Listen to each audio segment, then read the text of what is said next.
So, what sort of evidence do we have of actual individuals who are leaders or leadership positions? One piece of evidence comes from a very interesting and I'd say beautiful piece of art called the Vorka vase or the Uruk vase. It's not really a vase, it's some sort of vessel made out of stone, carved with these beautiful reliefs, as we're going to see. Um, it functioned somewhat in the Aeana precinct. It was found in the Aeana precinct, but it has these four bands or registers. You could say even five bands, and they show kind of a hierarchy, and they tell a story. And what story do they tell? Well, we're going to look at some of the imagery here. Now, what you'll notice, this is kind of showing you all the way around the Uruk vase, but the bottom has water.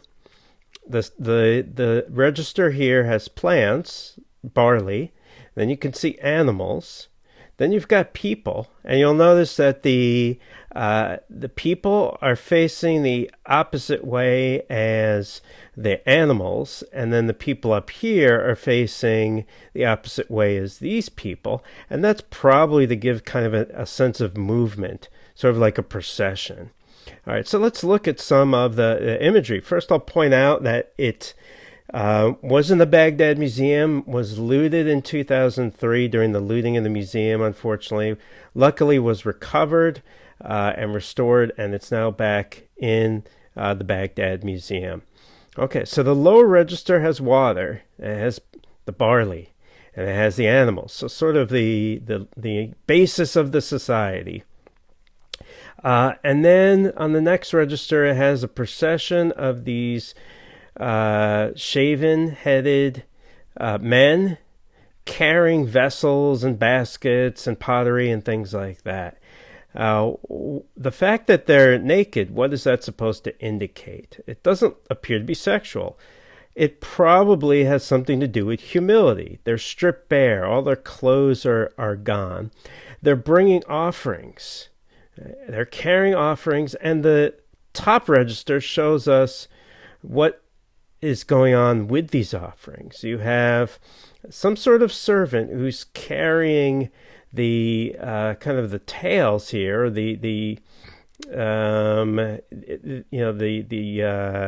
what would you say, the train of the garment of what is probably a leader. We'll talk about why we think that is a leader. We only have a fragment, but from all the other depictions of this leader figure, what we might even call king, as you'll see, the king is always wearing a kind of kilt that has that kind of net or mesh pattern to it.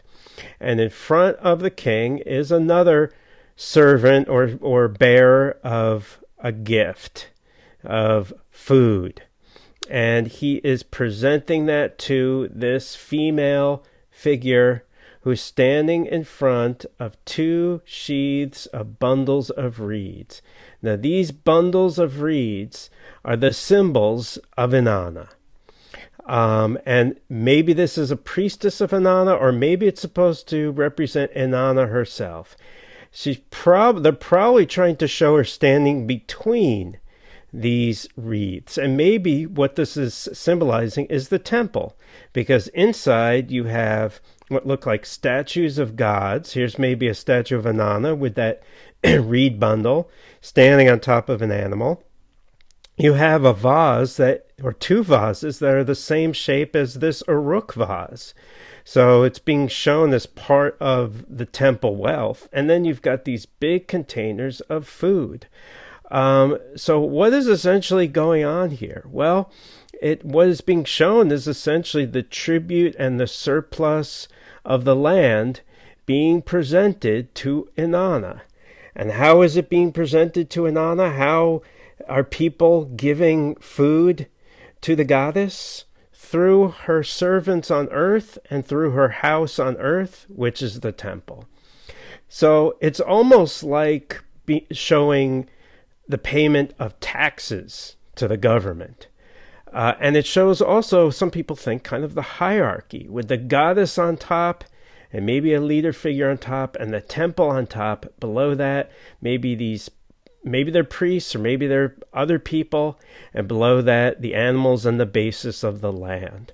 Right, so you really get kind of a sense of idea of the hierarchy of the time, and it shows again the power of the temples and the power of the temples to draw up tribute and surplus food, which they would use to support craft specialists and other people that functioned in the Aeana precinct. Now we know later, once we have full-fledged writing, we have the mythology of Mesopotamia and of the Sumerians. Now, according to the ideology and the mythology of the Sumerians, if you ask them, why did the gods create people? They did not create people so that people could find something that fulfilled them and be happy on earth, etc., etc. Gods created people for one purpose, and that purpose was to serve them, to serve the gods. So, if you asked a Mesopotamian back then, what is the meaning of life? What is the purpose of life? They might say, to serve the gods. I was put on earth to serve the gods, basically. Who knows how many people actually believe this? But probably quite a lot. The gods and the goddesses, and as we're going to see, each city had their own patron god. So Inanna was the goddess of Uruk, as well as Anu. Other cities like Ur had other gods that were the main gods. You serve the gods, you serve the gods by making sure the temple is strong and functioning well, and the gods then give you a good harvest and protect the city. It's almost like tithing, right? You're supporting God by supporting the church, essentially. We see from the Ubaid period to the Uruk period, the hinterland right around Uruk, right, more and more of these villages that were probably supporting Uruk economically. If the population of Uruk was 25,000 to 50,000, that's quite a lot. But because they had craft specialists, it probably wasn't enough people to grow enough food to support the entire city. So they were probably bringing in, through tribute, food from the outside. Most of the population of Uruk were city farmers, urban farmers. They would live in the city, they would walk out to their fields during the day, and they would walk back to the city at night. All right, the cylinder seals are very important artifacts from Uruk, Mesopotamia. The Mesopotamians took the idea from northern Mesopotamia of stamp seals and then improved on it. They created cylinders, so instead of stamping a piece of clay, they could actually roll a cylinder on a piece of clay and create a really long impression and a really big seal. And a lot of the artwork on the seals gives us an idea of some of the things that were going on in Uruk, Mesopotamia. We can see, here's depictions of, you can see pigtails. These are probably women, and what they're probably doing is weaving on a loom. We'll talk about textiles in a minute, because they were a very important produced commodity in southern Mesopotamia. Right? These reeds, you probably can see them. You know that this symbolizes Inanna. Maybe this is showing the temple dedicated to Inanna, and you have people carrying things. You have depictions you can see of animals over here. Here are people carrying goods. They're taking some of these goods and they're storing them, probably again associated with the temple. We've got pottery jars, probably filled with liquids, maybe beer, right? And then we also have depictions of people weaving on looms. We have people plucking wool off of sheep. At this point, they didn't shear the sheep. The sheep had long wool and woolly, short, curled wool. And the way that they got the short, curly wool is they would just kind of, unfortunately, yank it right off the sheep there. They couldn't shear it, or else they'd get a big mass of long hair and short, curly hair.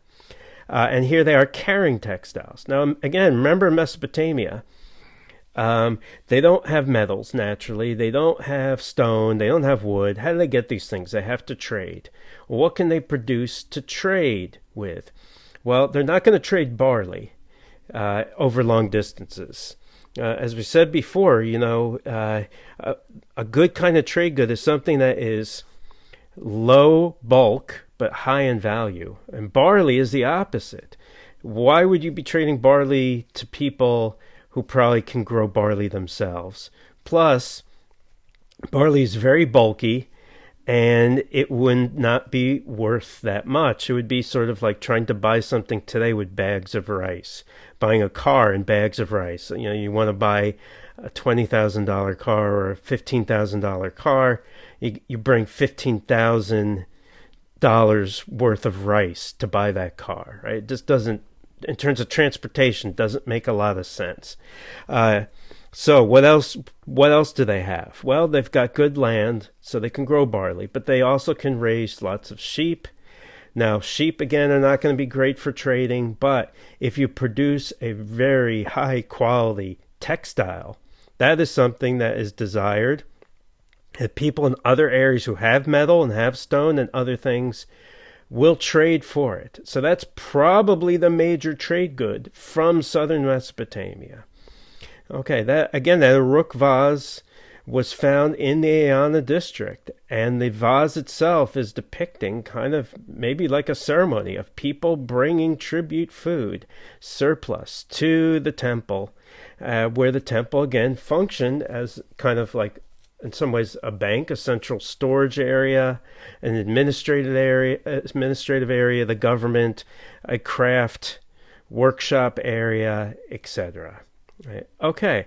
Well, one of the individuals you saw in the Uruk vase, it was only his the bottom part, his kilt, but we have other depictions of this individual, and this might be a king or a priest king, and the reason why we think it's a king is because of the special hairstyle of this male. Later on in Mesopotamian history, rulers, specifically kings, had this kind of hairstyle where it was sort of a wrap around with a bun in the back.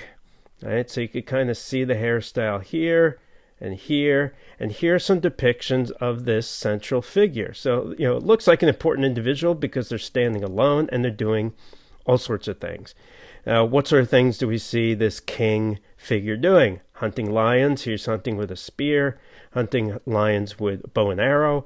Lion hunting remains an important activity throughout Mesopotamian history. Here is a king, you can see, shooting people in front of some sort of building. This might depict warfare. So we might have evidence of warfare led by kings, but there's not a lot of evidence for warfare besides this. There is some evidence we'll see in northern Mesopotamia at one site called Hamukar, but we don't have lots of depictions of warfare. We have occasional depictions of warfare. The king is depicted in other ways too. This might depict warfare. These might be captives, maybe from a city, but these also could be people within the city, right? So these might be, you can see people hitting the captives. Maybe these were people who disobeyed the king. We're not exactly sure, but you see that same kind of hairstyle.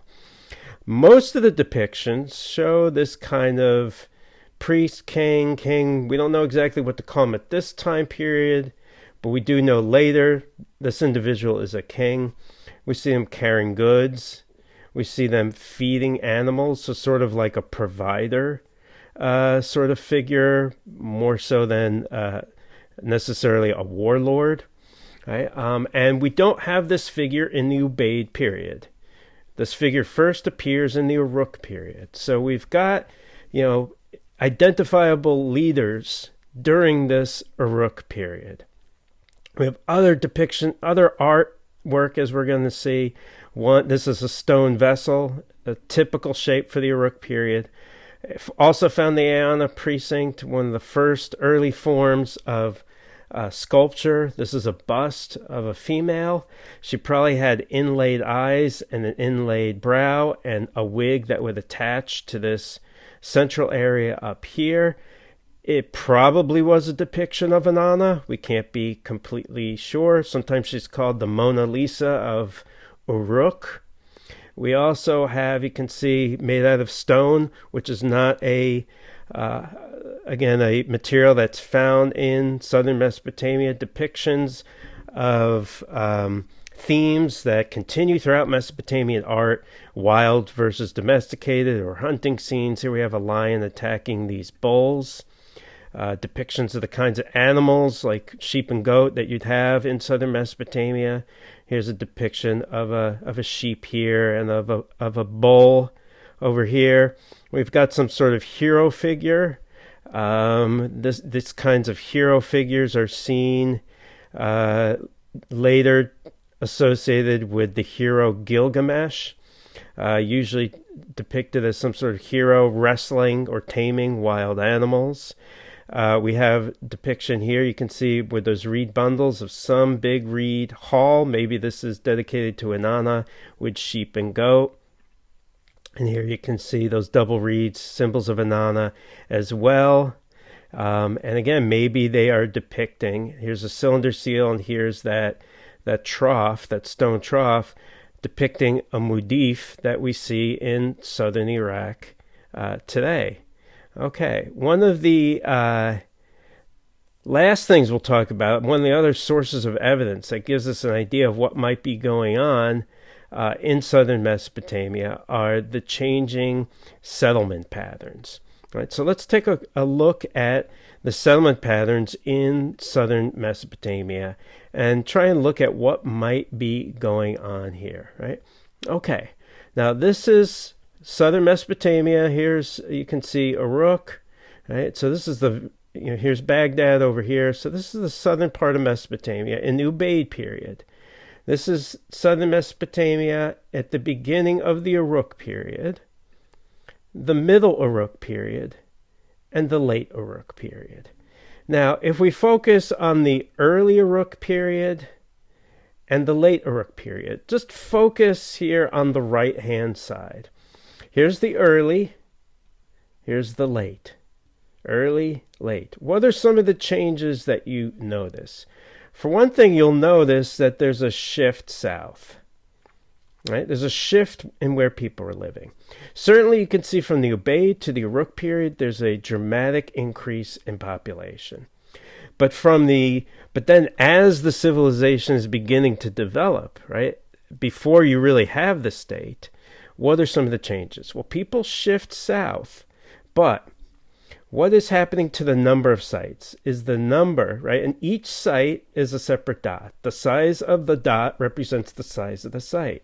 It's a little hard to see here, but what is going on is that the number of sites through time is actually decreasing. The size of the sites is increasing, especially in Uruk. Right? So what is going on here is that through this time period, as the state is developing, the population is not just growing everywhere exponentially. It's not. It takes off at the beginning, but then what is actually going on is, again, number of sites decreases, size of sites increases. People are abandoning small sites and they're going to larger sites, and those larger sites are getting even larger. Especially Uruk, you can see here, which just dramatically takes off around this time period right here. So what's going on is a migration of people from smaller sites to larger sites. It's not that the population is just getting big everywhere, because it's not. It's that the population that exists in southern Mesopotamia is actually moving and migrating to sites. And that explains the emergence of the states. Not that these sites on their own naturally are just getting bigger. The population at Uruk is not growing from just natural population growth or birth rate. It's growing because lots and lots of people are moving into the city. And so we need to discuss why that is, and maybe some of the reasons to explain the emergence of the state in Mesopotamia.